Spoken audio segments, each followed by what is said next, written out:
sure that that program doesn't contain controversial subjects, and you're not impolite to people. No, definitely not, Dad. You know me. I'm never, ever controversial or impolite. Yeah. Okay.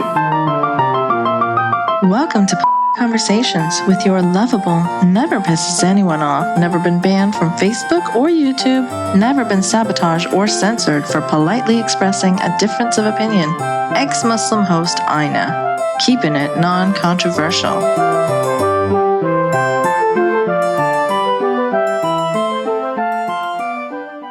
I'm a Punjabi girl in a Punjabi world. My name's Asifa. I wear my burqa. You can't see my face. The boys, they like to chase. My qualification is that I am Asian.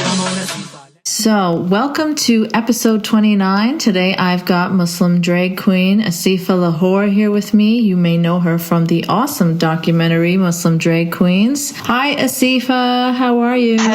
Hey there, honey. I'm not too bad at all. How are you? I am good.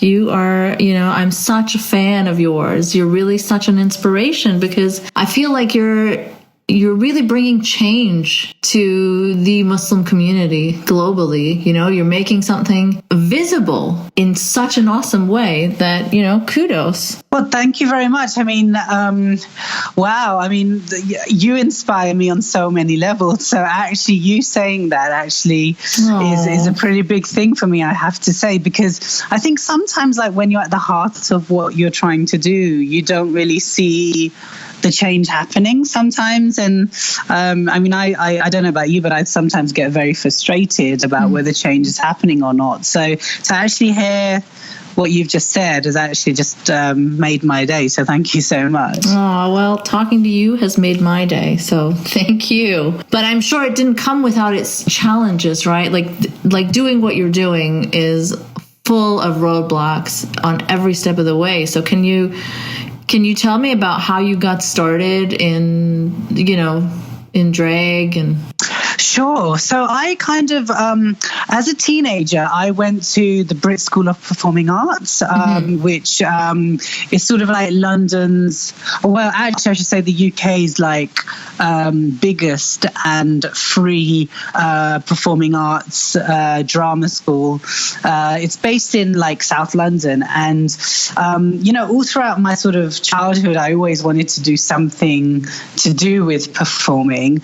And, coming from a Pakistani background, the idea is actually, do a proper job, become a lawyer, become a doctor, become a teacher, like something that's, I guess, respectable or seen as respectable and normal and also like something that is, sustainable, like financially. I mean, coming from a sort of immigrant background, I think that's definitely the mentality that's drummed into you. So I managed to actually audition and get a place there and scholarship, and it meant that I could still get my qualifications, but actually I could also really hone my singing, acting and dancing skills. And after that I actually got offered a place at RADA, and I didn't get the scholarship. Now RADA is like the Royal Academy of Dramatic Arts, and I didn't get a scholarship. My parents were like, we're not forking out for it. We want you to do something a bit more proper. And so I sort of left performing arts behind like in my late teens because it was because of that, and also because I was afraid at that time that if I were to follow a route in performing arts, then everybody would know about me, as in they would know about who I really was, my sexuality, being out on a public stage, you are really exposed.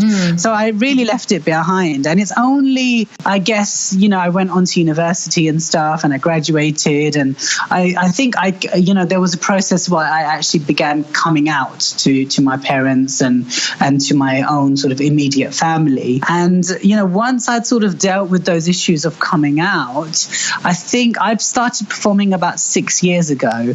And the reason why I started performing was, I entered a very celebratory sort of phase in my life. My parents knew about me. Things were really happening. Mm-hmm. And I was out clubbing one night in London, and one of my friends picked up a magazine, a scene magazine, and they were advertising for the UK drag idol competition. Now, drag idol in the UK, it's like a national sort of competition to find the next big drag artist. It's not quite as hip as RuPaul's Drag Race, but it's kind of like our live version of it. And I entered that sort of 6 years ago, a little bit as a joke. I thought, okay, my friends were like, oh God, you've got to enter. You'd make a really good drag queen, and you've always wanted to perform. Was that like the first time that you fully dressed up in drag, or?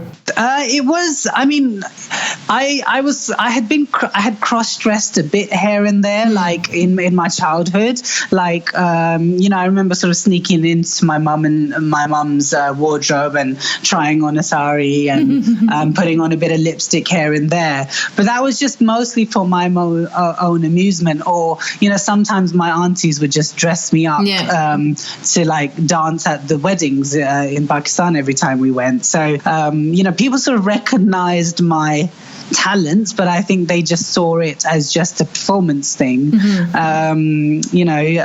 So those were sort of like my early memories. But when it came to sort of like really doing it was 6 years ago. It was at sort of like the UK Drag Idol competition. And at the time, if I don't know about you, but if I'm going to enter a competition, I'm not going to enter to come last. I want to win. I want to sort of enter to win. I'm quite competitive like that. Yeah. So I'd been obviously watching like drag queens for like years and years and years and years and years. And in the UK, I know in the US and North America and Canada, it's like really different. There's a lot of lip syncing culture. Yeah. And we've got lip syncing culture here in the UK, but actually our drag shows tend to be more live. So, a lot of the queens sing and stuff. Oh, okay. So I decided very early on that I wanted to be a live queen, and I also decided, what's going to really make me different from everybody in this competition. And in the media sort of that year in Britain, there was a lot of negotiation around the niqab and the hijab. And I thought,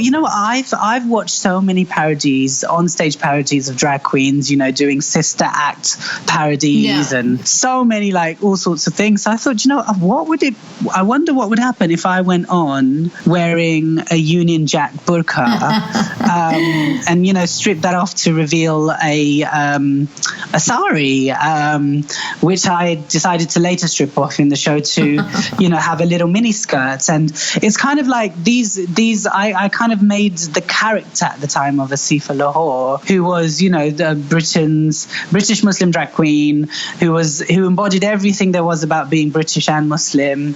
And when I went on in my first show, it was a predominantly LGBT crowd, and half the audience were like, oh my gosh, wow. And the other half kind of just stopped in whatever they were doing, because they weren't quite sure whether to laugh, to cry, to clap or cheer. And it really just showed, I guess, the divisions out there. And this is only the LGBT community we're talking about, of, race and religion and sexuality and gender. And, to cut a long story short, I think because I stuck out like a sore thumb, I made it through to the national final and came third overall. Amazing. And, I just found that due to that, I began getting a lot of bookings, and it sort of just kickstarted my career in the UK. Yeah, I mean, I think that's so awesome too, how you kind of like reclaimed this burqa symbol, right? And made it your own. And it's taboo in so many ways, but it's so fantastic, I think, to do that. Like, I grew up in Saudi Arabia, and I had experiences with being forced into abayas and hijabs and stuff, and there was morality police walking around with a cane. So when I think of burqas, I have a negative response, like a PTSD almost, even though my parents were not strict and they never forced me, but the state forced me. Yes. But when you do things like that, you really make it your own. You make a lighthearted joke out of it. You take that power and that sting out of it, I think. So that's very powerful what you did. So I definitely found it very empowering at the time. And I mean, I didn't realize it would cause so much debate, because I thought, if I were to perform something like this in an LGBT environment, actually it would go down very well. But actually it just opened up the whole debate of, I guess, what it also means to be LGBT in Britain and indeed the world. If for example, a Muslim lesbian wanted to wear the hijab and wanted to go clubbing, it sort of just opened up a whole dimension of race and creed and gender issues that I think, when was this? This was 2011, and I know a lot's been done in this decade around, queer people of color and whatnot, but it definitely pushed a lot of buttons, so much so that I didn't realize that it was the start of something big. Right, and that's what's needed, right? In our Muslim communities around the world, we need discussion on these things so much. Totally.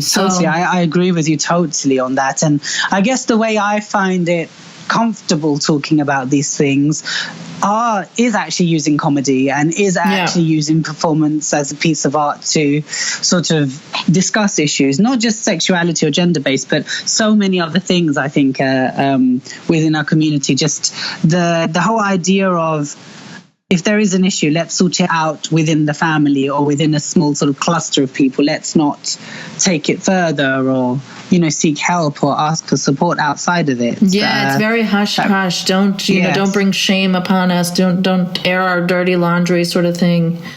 Yeah. So you totally brought that in the public sphere. Well, thank you. I'm just really glad that, I'm glad we live in the era of social media where we can send things globally, because obviously I talk about things in a very British context, but actually the stuff that is raised and the discussions that have been had are very much global issues and global discussions around, I guess, what it means to be Muslim today, now more than ever. Look who's running the United States of America right now. Right. It's terrifying times. And I'm someone who's left the faith, so I'm an ex-Muslim, but in times like this, I feel like really that brings everyone together, because no one can really tell from my face that I'm ex-Muslim. To someone like Donald Trump, the same bans, the same stuff would apply to me as would to Muslims. So yes, of course. And it's interesting because I don't identify with ex-Muslims, but I have so many supporters that are ex-Muslim, and I find a lot, and you may correct me if I'm wrong here, but I do find that even though ex-Muslims have left the faith, there's still such an attachment in order to support, now more than ever in terms of what's happening in the world, is actually to sort of support the community, even if you don't identify as a Muslim. Absolutely. There's all kinds of ex-Muslims. There's some that have really just joined the Trumpian ranks, and some that do keep that attachment and do want to support liberal Muslims. And you can stop believing in religion, but you cannot leave your family behind. You cannot leave the holidays, the traditions, the culture. Yes, that's always going to be part of your history. Yeah. So it's really like a part of who we are. That Muslim identity, even though we're ex-Muslim, I do firmly believe that. That's why I think it's so important for ex-Muslims to challenge anti-Muslim bigotry. Yeah. Because that's something that affects us all. I agree. I totally agree on that. I totally agree, because unless things aren't challenged, it's assumed that the bigotry and the inauthenticity is the truth when it really isn't. Right. And I heard you talking in one of your talks about how, you kind of exist in these two different spheres, like when you talk to the LGBT community, you talk to them about anti-Muslim bigotry, and you talk to them about racism and stuff like that. And then when you're in, speaking to the Muslim community, you address issues of homophobia. And that's really what's needed, I think, right? There's issues in every group and they need to be addressed. Totally. I mean, I'm very much of the ilk that one glove doesn't fit all. For example, just because I identify as an LGBT person, it doesn't mean that I should just leave, take on sort of right-wing militant LGBT, sentiments around religion, and for me to denounce Islam or leave Islam. I mean, the joke is that actually I get told by militant right-wing LGBT people to leave Islam, and I also get told by the imams to leave Islam. So it's just that's the biggest joke ever. That is the biggest joke ever. Yes, I experience the same. Even though I've left Islam, I still get hate from both the very conservative right-wing Muslims and very conservative right-wing atheists or whatever. So they're both telling me to abandon the community and not identify anymore. Interesting. God. And I mean, that says it all. I mean, recently I spoke about, I did a talk at the Oxford Union and I talked about the importance of LGBTQ plus allies. Mm-hmm. And I firmly believe that by actually ghettoizing an issue or making an issue that is just inclined within the boundaries of one community, equality won't be reached that way. So, for example, if LGBT plus issues are just kept within LGBT plus communities, how will equality be reached? Right, you have to reach across the aisle. And of course, and you need allies. You need allies to be vocal, to be visible about the issue as much as you want to be visible. Yeah. And, you can't do that without, I firmly believe you can't do that without allies. But, the going back to the sort of, argument of both extremes, I firmly believe that, just because I'm Muslim, it doesn't dictate the entirety of my identity, as does being LGBT. And I firmly sit on the fence. I firmly sit in the middle. And I give two fingers up at both that challenge me on that. I have the right to identify however I want to identify. Yes. I prefer pushing the boundaries on both sides, actually, for them to recognize, if they do want equality and acceptance on both parts, then you have to accept that there is common ground here. Yeah, I mean, I completely support you in that, and I think that's wonderful because I get so mad at people trying to define other people's labels for them. I may not technically agree with you on religion, say, but I completely, fully support your right to identify as however you want. But there's a whole crew of people that believe that anyone that's slightly liberal is just not a true Muslim. And those people exist among Muslims as well, who don't want LGBT people associating, or liberal Muslims associating with Islam, because no, that disqualifies you. You're not a true Muslim. And then there's the right-wing Westerners who, far right, let's say, who think that anyone that's less than ISIS just doesn't fit the bill of their hateful vision of what Muslim means. God help us all. God help us all if that's the case. I mean, I've got to a point in my life now where, to be honest, I don't really care. I think God doesn't really care. If you believe in something, you believe in something, simple as. And I've got to a point now where, I just don't care. I mean, the other day, I'll be honest with you, I was at a show, and it was at a drag bar in London, and they said, "Oh, do you mind if you don't do the burqa skit tonight?" And I said, "Well, why? Because the audiences love that, and it's one of my landmark sort of skits. I'm a Punjabi girl in a Punjabi world. I love that song, by the way. So it's that's my opening song. Like, why shouldn't I do it? Oh, it's too political and there's all these sentiments around at the moment. We don't want to upset people. And this came from a drag queen. And, and I was like, look at yourself. You're a drag queen. What's not political about being a drag queen? Who are they afraid of upsetting? Like people who are afraid of upsetting the Muslim sensitivities? Or is that what it was? No, it was, so obviously, like in the UK at the moment, there is Brexit going on. Right, yeah. And there's a lot of right-wing sort of sentiment out there. And I guess people are being very cautious that they don't want to push boats. And although London voted overwhelmingly to remain in the EU, and probably is, one of the most diverse cities in the world, there are still sections of people that are just blatantly scared of just being themselves and pushing boundaries. And I think that's what it came down to. And I mean, I put my foot down and performed the song, and it was absolutely fine. Nothing happened like I always knew it would. So a lot of it is down to fear. There's a lot of fear on coming from every direction right now. Even in North America, it's a very tense environment. And when you do what you do, you're like so visibly Muslim in that burqa, but you're also so visibly offensive to many Muslims in that burqa that you can piss off pretty much everyone. Of course. Which and is, not just that, but I'm also super offensive to the LGBT community as well. Oh, are you? I believe I shouldn't be wearing the burqa.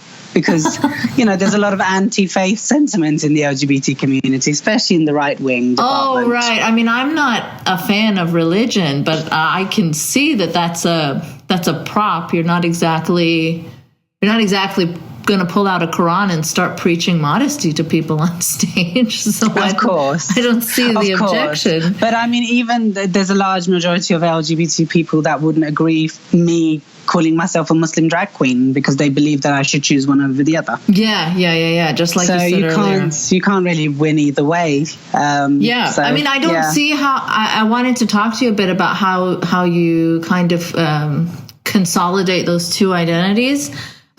From my understanding of religion, it doesn't fit in my mind, but power to anyone who can make religion their own and make it fit and make it work for them, right? Because if there's this, almighty creator, would he really be so petty as to, care about who people are fucking? That's how I like to think about it, right? Like, there are bigger issues out there. I'm not a believer in God, so this is just me speculating.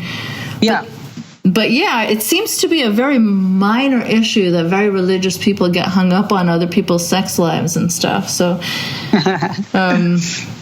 I mean, I get asked the Asifa, how do you do it? How do you do both? How do you define yourself as both and, keep it sweet with your family and do all your sexual shows and, keep your life going and still go to the mosque? And for me, it's always been pretty... the mosque? Of course. Really? I mean, hello. Yeah, very, very easy. Very, very easy. How often? I mean, I don't pray 5 times a day. If I'm honest with you, I just pray once a day and do everything all in one go. So do you do all the prayers in one go? Yeah, I just read Ghazal literally all the way through. And I go for Jummah prayers every Friday. That's impressive. So that's, I fit that into my routine. But you don't dress in drag to go to the mosque, I'm guessing? I don't dress in drag, no. But, I mean, women, obviously, that go to the... going to the mosque, you shouldn't actually be wearing any makeup and nail varnish and all this business anyway. So even if I was a woman, I wouldn't wear makeup or drag up, if that makes sense. Okay. Yeah. That makes sense. I mean, I was told off in a mosque for nail polish once when I was 17. I think that was it for me. I was like, whatever. I'm not coming back. No, but... So... I mean, my definition of drag queen is I believe everyone's a drag artist. I mean, no, I get that totally. And so I wouldn't, I just go to the mosque. I just go as my pure body form. I literally shower, and whatever my body says, whether I look more feminine or whether I look more masculine, I just go to the mosque as I am. Literally moisturizer, done. So you're kind of religious, like in your own way. You're not just like, I know a lot of Muslims that are like, they say they're Muslim, but they don't really practice. Like a lot of my family is very, very like liberal Muslim. I'm liberal. I guess I'm very liberal in my mindset. But when it comes to actually, day in, day out, I mean, for me, it's very clear what I do, and I'll go through everything. I I practice the 5 pillars of Islam. So I pray, I believe in one God, I give to charity, I fast during Ramadan, and I've also been to Hajj. I've been to pilgrimage, which is required once in your life. Yes, I've been to Hajj. I went, 10 years ago now. Wow. God, it was the year I came out, actually, which was quite an amazing thing. That must have been like a strange emotional journey then. It was. I mean, I'll be honest, it's one of those things that I don't think you ever forget in your life. I found it very awe-inspiring. I found it very, I felt it was the reconciliation of everything of my being. And it gave me a lot of fire, actually, which is great. So at that time, the other thing I believe in, for example, is marriage, right? Right. I remember you talking about that. Yeah. We had something called civil partnerships for the last decade, which now we've got, same-sex marriage. And it was interesting. The line that was going around the British media was, Asifa says that she believes in gay marriage not because she's LGBT, but because she's a Muslim. And that's, I do believe in sort of... what's the word? I believe in a monogamous, happy setting. So my first experiences of going out clubbing on the LGBT community were very much, as a teenager, I would sneak out and go clubbing, and literally sex was really much thrown in my face. And don't get me wrong, I'm a very sexual person. I love sex, but I felt, especially as a 17-year-old, there was a lot of pressure to have sex. And there was a lot of stuff that I saw in the community that I just felt really uncomfortable with. Never sort of condoned it, never, I didn't ever tell my friends, oh, don't do this, or, this is wrong. But the pressure to drink, the pressure to have sex, and the pressure to take drugs was ridiculous. And I think now more than ever, especially with the rise of chemsex, it's even more out there in the LGBT community. And for me, I found that really uncomfortable. And if I look back and if I'm really honest with myself, I think that sort of came from my faith side, where I actually wanted...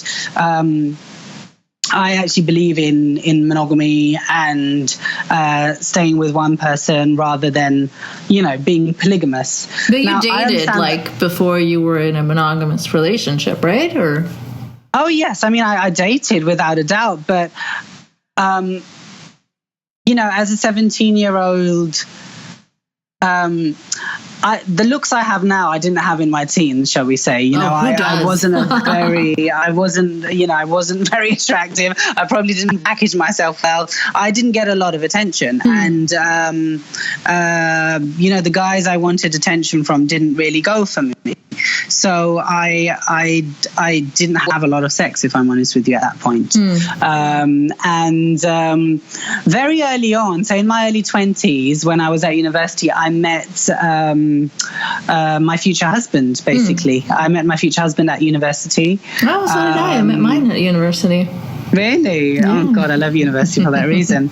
And I basically, he was a Pakistani guy, international student, and I met him and basically hit it off with him. And then that sort of turned into my coming out because he was already out to his parents. That's so interesting. He said, look, if you're serious about me, then I'll be honest with you, I can't be with a person who isn't out. So that's so strange that he's from Pakistan and he's out to his family, but you aren't out to your family in England? That's how it is? Of course, yeah. And I mean, again, it came down to education. So my husband's from the elites, the Islamabad elites, and his parents at the time, they were diplomats of the Pakistani government, and they had been positioned at the High Commission, the Pakistani High Commission in London. So he had been out to his parents for a decade, I think, by that point, or maybe, half, because he came out in his late teens. And, I think he went through the whole coming out experience and challenges. And I think he found it slightly easier because his parents, being educated, knew what it was. Whereas my parents, who were Pakistani immigrants, from definitely the working class background of Pakistan and sort of living in a diaspora 1960s bubble that never burst. Yeah. You know, I was taken to the doctor, to the imam, and you know, taken everywhere, left, right, and center. I mean, my coming out story is heavily documented. So it's kind of like, you know, the juxtaposition of actually being with a Pakistani man from Pakistan, telling me, actually, if you're not going to come out, then it's over. Wow. And, you know, I mean, I'm really thankful that he did that, because I don't think I could be in a relationship with somebody who, you know, wasn't honest and authentic. So, you know, I guess my point was marriage was really important to me. And to cut a long story short, I've been with him now for 11 years now. So it's you know, that's why. And oddly enough, when I went to Hajj, I think this is more of a Pakistani superstition than maybe a Pakistani belief rather than a general Islamic belief. But they say that, you know, when you first set eyes on the Kaaba, the first thing that you ask for comes true. Now, I don't know if that's a general Islamic thing or whether that's a Pakistani cultural thing, but I asked actually to be for a man to marry. And that year, actually, when I got back from Hajj, a couple of days later, my husband proposed to me. So without, you know, me ever actually bringing up the issue of marriage. So yeah, it's, for me, being Muslim and being LGBT is very clear. You know, I'm married to an LGBT person. I believe in all the 5 pillars of Islam. Do you find you guys have any cultural clashes? Like, just because I assume did he grow up like all over the world because his parents were diplomats, or did he grow up in Pakistan, or? Predominantly in Africa and then Pakistan. So, yes, of course there's cultural clashes. I mean, my British side and, you know, his formative years were spent in Pakistan. But I think where we join is there's been periods of my life where I've spent time in Pakistan too. So in my, you know, from the ages of 11 and 14, I was in Pakistan, in Karachi and Lahore. So I guess that gave me a grounding to sort of be with somebody who was from Pakistan. And I think also there's an attraction there, because, you know, I'm attracted to his Pakistaniness and I think he's attracted to my Britishness. So, you know, there's a sort of, we find each other exotic, if you like.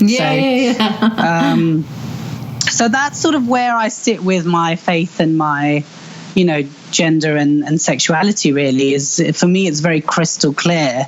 Whereas with a lot of LGBT Muslims, I think they struggle a lot with it. Yeah, I've heard a lot of people struggling with it, questioning it. I mean, I found it really interesting in the documentary, the Muslim Drag Queens one. There was a scene where you guys were like in a pub, I think, practicing.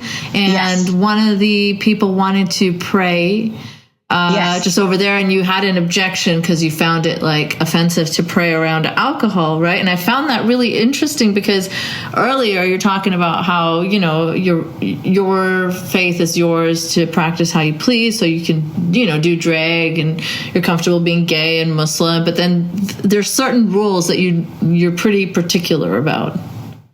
Yeah, I mean, I didn't drink back then, and I still don't drink. Oh, really? And yeah, so I mean, one thing I say is, look, my sexual orientation isn't something I control, but what I can control, for example, is whether I eat pork or whether I drink, for example. And that sort of works for me. Now, the idea of praying, actually at the time, I did think that way. I did think, because it was just something that came up during filming. He just suddenly, his alarm went and he wanted to, you know, pray Asr. And I was just like, I don't think I can, because there's alcohol just right there and we're in a pub setting and I don't feel comfortable doing this. And, you know, there was a whole discussion about it. And I was like, go on, you pray. I'm not going to pray. And it was really interesting, because I think during the course of that documentary, I actually, my boundary was pushed. You know, I'm all up for pushing others. And then suddenly my boundary pushed and I was like, oh my gosh, what do I do? And then what you didn't see, what didn't make the final cut, was a conversation that happened after he prayed. And I said, actually, do you know what? While you've been praying, I've actually been thinking about this. And actually, from my knowledge, if it's time to pray, it's time to pray. And, if I take into account poor people that don't have a roof over their head or don't have access to a mosque, or, that are working on the streets, for example, if it's prayer time, they can pray.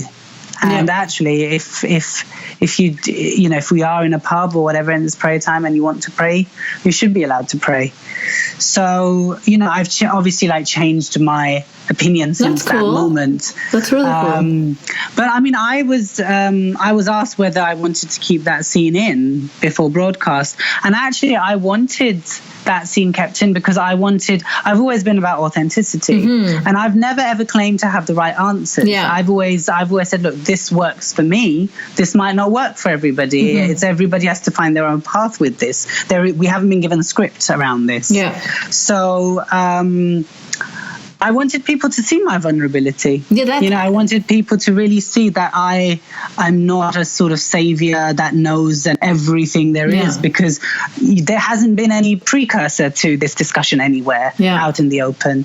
So I wanted people to see that actually I don't have all the answers. And if anything, actually, I think people saw how human I was in that moment. I'm really glad you kept it in, because that was really a point that stuck out for me. And and it caused me to ask you this question, and now we had this great discussion around it, and you talked about your boundaries being pushed and how your mind was changed. So I think that's really cool that you kept it in. Just the juxtaposition of this really sexy, sexual, drag queen who is concerned about these particular roles, about, not drinking. It's a fascinating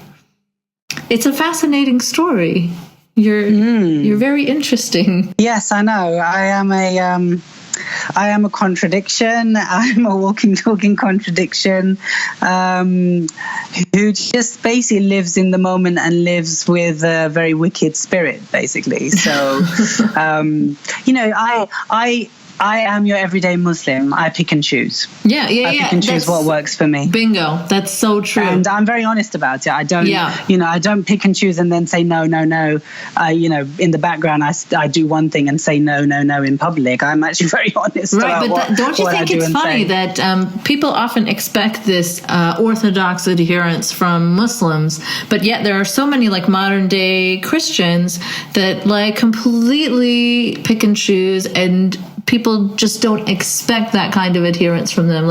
Christianity as a faith has just transformed into being just kind of chill and whatever you want to make of it. Whereas Islam is, I think, only now just beginning that process of transforming. And people like you are showing others that there are many ways to be a Muslim. So totally. I mean, I always come across this argument that Islam is very black and white, and I totally disagree. I don't think it is at all. And, we still have to obviously become present to the fact that Islam is the youngest religion in the world, and it's undoubtedly going to evolve. And I've heard all sorts of arguments that, oh no, it will never evolve. It will always remain true to what it is. And I think that's a load of tosh, because by nature it will evolve. I mean, look at what's happening around Islam now. It has evolved. You're proof of it evolving, and every LGBT friendly mosque out there is proof of it evolving. So these are all good signs, I think.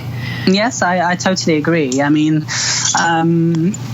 the other day I met I think it was Britain. So I don't know if she's the world's first hijabi model, but she's definitely Britain's first hijabi model. She modeled for H&M, and she's so pretty. And I met her, and I was just inspired by her. And that, I mean, there's all sorts of arguments around that. Well, I mean, coming from Saudi, where I grew up, I do have objections to Western media glorifying. I'm perfectly comfortable, and I think it's necessary to be inclusive to hijabis in our, everyday representation of people, because they do exist among us. But when they make it about the hijab and they say that it's this great, amazing symbol, that's when I start to have issues with that, just because it really isn't that for everyone. So I feel it's inconsiderate for the people who do not get a choice, right? Yes, exactly. So I'm happy to have hijabis included in everything, but like, I think we should just stop saying that it's the hijab is the focus. It's just the person. We should just like have them as regular people instead of focusing on this. Yeah, I mean, you and I as Muslims, we get the diversity within women, and you know the interpretation amongst the different Muslim cultures around modesty, and obviously the Western media aren't going to get that until you know something radical happens in terms of female, I don't know, exposure or discussion around it. And I mean, for me, it brings up this discussion that, especially in London, that's had all the time, is representation of Muslims and why are Muslims not represented properly in the media. Yeah, Riz Ahmed had a really great speech on that recently. Really? What was sorry, I didn't see it, but what did he say? Well, he was just talking about how if the media provides a better narrative to kids that are being radicalized, then you can perhaps win them over by telling that better story. I think he said something like, in their heads, they're James Bond, like they're like James Bond when they go off to fight for ISIS, but you have to kind of change that narrative for them and show them that they're being represented in different diverse roles, which I totally agree with. Yeah, I do agree with that. And it's interesting because, for example, when it comes to, you know, I do a lot of TV development work, for example. So when it comes to actually either casting Muslims in a show, even in roles that are, you know, fairly diverse and don't actually require them to do anything that pinpoints them as Muslim, for example. It's very casting wise. I don't know how it is in North America and in terms of the United States and Canada, but over here it's fairly difficult to still find people that are willing to be on camera around. I mean, you know, even with Muslim drag queens, it ended up, we actually filmed with about 20 drag queens. And then it just got dwindled down in the end. Like they kept pulling out? Kept pulling out, pulling out one by one by one. And of course, I mean, with that niche and cohort of people, it was mostly around, do I want to be a public figure out there with that? So I think it's interesting. I think Muslims as a whole are going through this time that if they are vocal about an issue that's to do with being Muslim, then they're out there, or they're seen as the voice for that particular niche of Muslim, or, you know, that particular angle of being Muslim. And it goes back to the argument that we're still a young religion trying to find our ways and evolving, right? Yeah, I find Britain has been pretty good at having these conversations around Islam, right? Like there's so many documentaries, and in North America, we don't really have that, and we don't really have a depiction of diversity among Muslims. Automatically, the default Muslim is the, you know, religious hijabi one, which I think does damage to the community, really, to portray a very singular, stereotypical conservative Muslim, because that's really not who everyone is. And I think it would be helpful if you could, you know, have some varied perspectives of different kinds of Muslims in the media. And also when someone tries to speak up about something like LGBT issues, they're automatically demonized as being Islamophobic, even if they are of Muslim background. Like, for example, my kid's book, My Chacha is Gay, was which I love, by the way. Oh, thank you. So they had it in schools, in assemblies, and you know, it was so well received, and kids were just so excited to see references to their culture, like the word Chacha and Abu, and you know, they're just happy to see that. And I was in one of the assemblies, just sitting in the back observing, and the smiles it brought on, you know, people's faces. I was so happy to see that. But then slowly, as parents started to get the news that this was in school, they were outraged, and they weren't so upset about it like being a gay character. They were more upset about it being a gay Pakistani character because they just kept saying that this is a misrepresentation of our culture and it's Islamophobic to, say that we have these gay chachas. Like, apparently we don't have any gay people in Pakistani culture. So then the schools got scared. That's interesting, and course, pulled the book.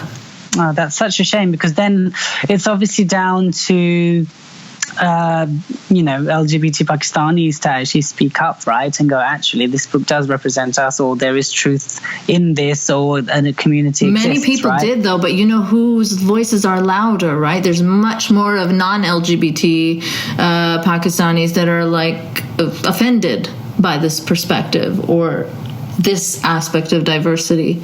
So, and do you? What year did the book come out in? I think it was 2013 or 2014, maybe. Okay. 2014. So how have perceptions evolved since then? Is it still very much the same, or are you finding?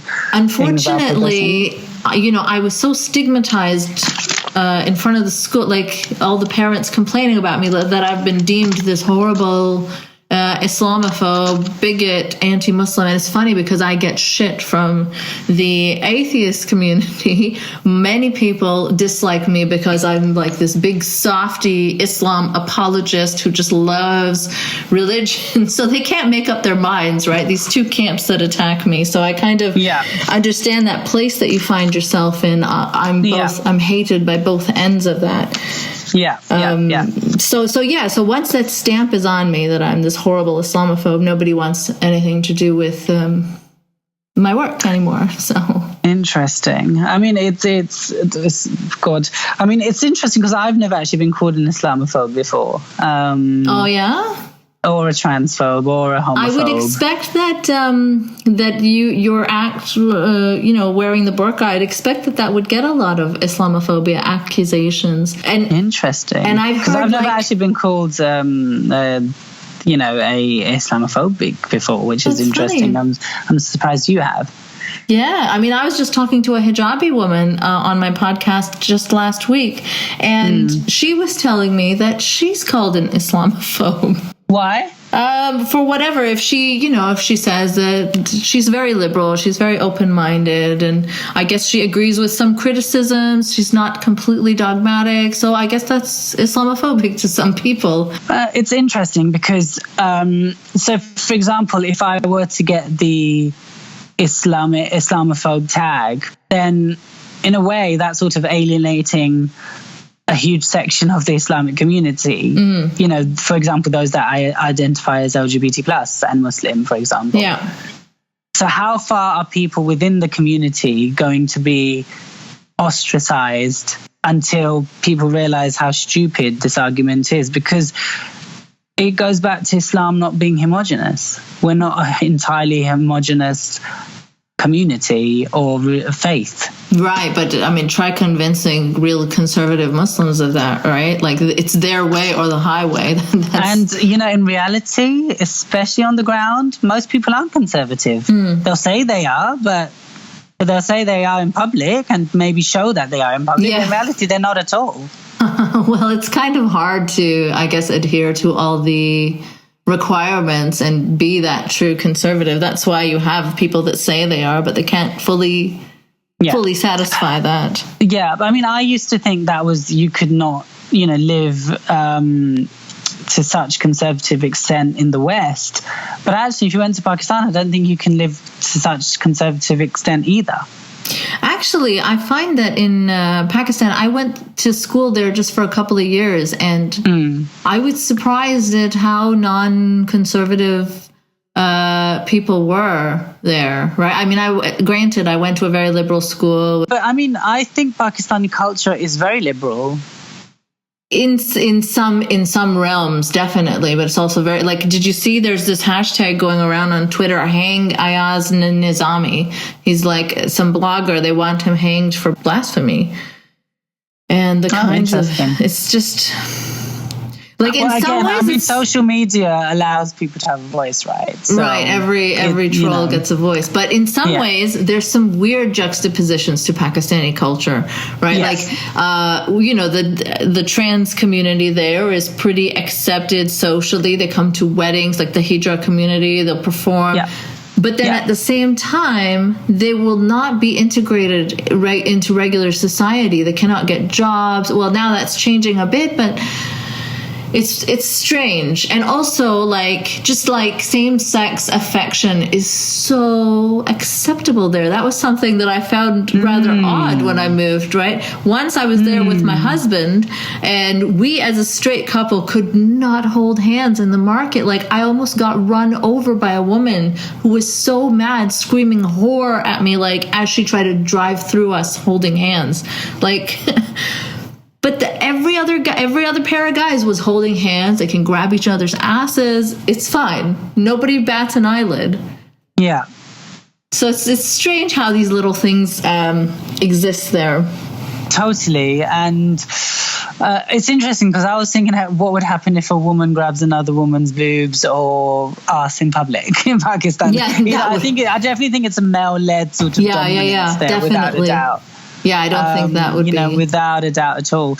And it's interesting, I mean, the trans community now, I mean, last year, a fatwa was issued in Pakistan that you can marry a trans person if they have passing privilege on either side. So it's kind of like, what's the deal with that? You know? So they have to be, like, passing? They said that? Yeah, so this is what the trans community are really in uproar about. That so you've given us this religious right that we can marry now only if we pass as female or male. Who's going to be the judge of that? I have no idea, honey. I have no idea. I'm just glad it's not me.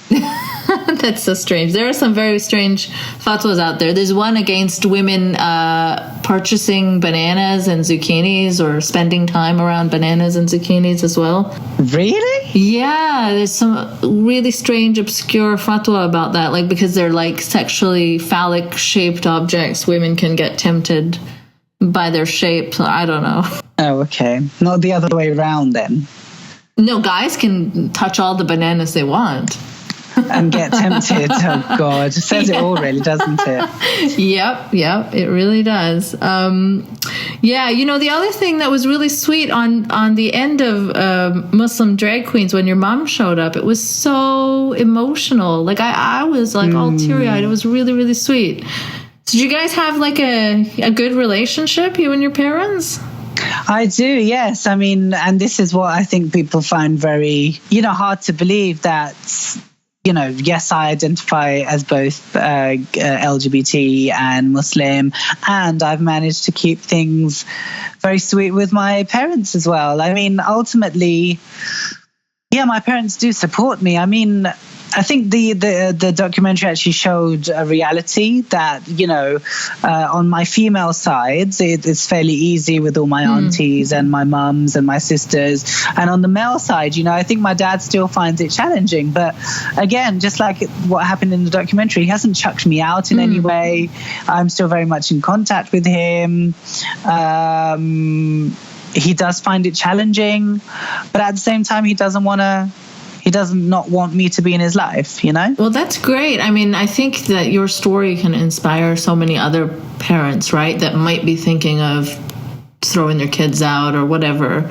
So this has now become like a public example that other gay or trans Pakistani kids can point to and see, well, look, those are some parents that embrace this, and look, nothing bad has happened. It's okay.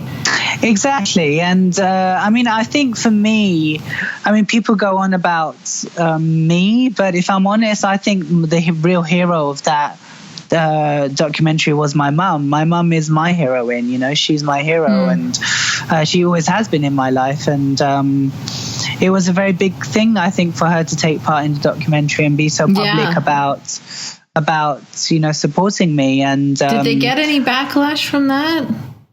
Oh God, yeah. I mean, my mum, there are sections of the family that don't talk to her now, and there are sections of the family that are cool with her, and same with her friends. There's some people that we get invited to certain weddings and we don't now. But again, I think it came down to my mum. Like, do I lose my my own offspring, or do I lose far distant, non-important members of the family, or now I will see who my real friends are, kind of thing. And, and it's a journey. I mean, I have good days with my families and I have bad days with my families around it. Sometimes I feel we take like 5 steps backwards for every 1 step we take forwards. But my mum, I dress in front of my mum. She gives me fashion advice. My mum was the first glamorous woman I saw. So, that's so sweet. We do share quite a lot of love. I mean, my mum, has a great voice, and I think her sort of personal dream was always to be an art singer for Radio Pakistan, but that never really happened at the time. And she's always pushed me when it comes to performing and doing my thing, because I think she always saw my talent as a performer. And she's always been wary about me being political and, pushing the boundaries. But ultimately, she never stops me. She just she kind of scolds me and verbally tells me off. But at the end of the day, she still lets me do it, Yeah. I mean, my parents are kind of the same. Obviously, my situation is not the same as yours, but coming out as a non-believer and stuff like that, and they still accept me, and so there are some parallels. I don't mean to compare our struggles or anything, but many ex-Muslims get thrown out of their house. Of course. So, I mean, that's still a big deal. I mean, I remember my mom, when the conversations were had initially with my mom and my mom and dad, my mom was really confused, because he was like, so, he doesn't want to leave Islam, but he does identify as gay. I just don't get that, because surely he would just want to leave. So, it was, I guess for me, it was always just about being honest everywhere. I think the honesty really saved my relationship with my parents. I didn't ever hide. Once I decided to come out, I came out in every aspect, to them, and was very honest about that. So and I'm not saying I had stayed within the realm of Islam because I wanted to, remain in a relationship with my parents. Nothing like that. It's just, I think they have a lot of love and respect for me, and they're constantly worried, just like any mum and dad would be, about my safety. But I think after 6 odd years of doing this and being in the public eye, I'm very comfortable and very happy, and I think they are too. That's awesome. So, thank you so much for being an inspiration to Pakistanis and Muslims everywhere, for challenging, boundaries, and just don't ever stop doing that. I think you're doing awesome work. Oh, you're most from the bottom of my heart. Like, thank you so much. You're most welcome. Well, thanks so much for taking the time to speak with me today. It's really been a treat. I've been an admirer of yours for so long. I remember we once spoke via Skype, like briefly, in a Manchester movie festival. Oh, yes, I remember. I could see you, but you couldn't see me. I think I was wearing a very nice sort of like maroon shirt or something, from what I remember. Or maybe I've got the wrong one. You weren't dressed as Asifa, so I remember being very like, oh my gosh, I don't want to misgender. I'm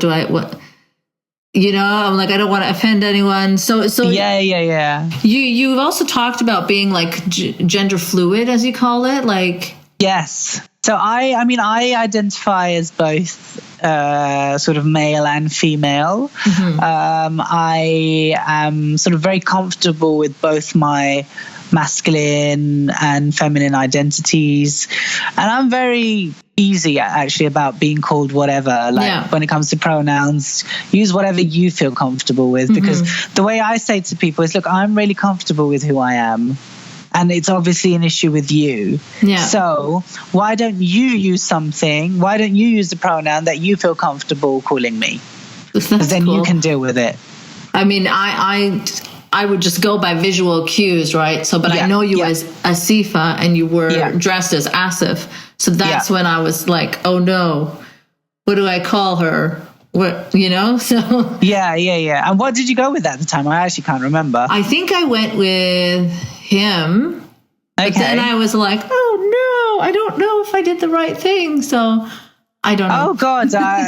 Well, let me just clear that up for you. I'm cool with whatever you call me, whatever you feel comfortable with me, however I'm presenting, whatever goes with me. Well, you keep being awesome, and maybe we'll chat again. If you're ever in Toronto, you let me know. I will do. I've got a friend who's moving to Toronto, so I'll be making visits soon. Oh, cool. All right. Well, you take care of yourself. Okay, you too. Thanks for listening to another episode of Polite Conversations. You can support this podcast by sharing the shit out of it, making some noise about it, or contributing via Patreon.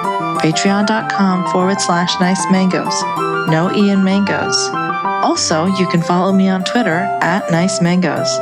If you want to make a one-time donation instead of a monthly Patreon one, you can do so via PayPal. nicemangoes.blog@gmail.com. Remember, no E in mangoes. If you've got an interesting story and would potentially like to be a guest, you can email me there too. A special thanks to Dylan Beck for theme music, sound, and production help.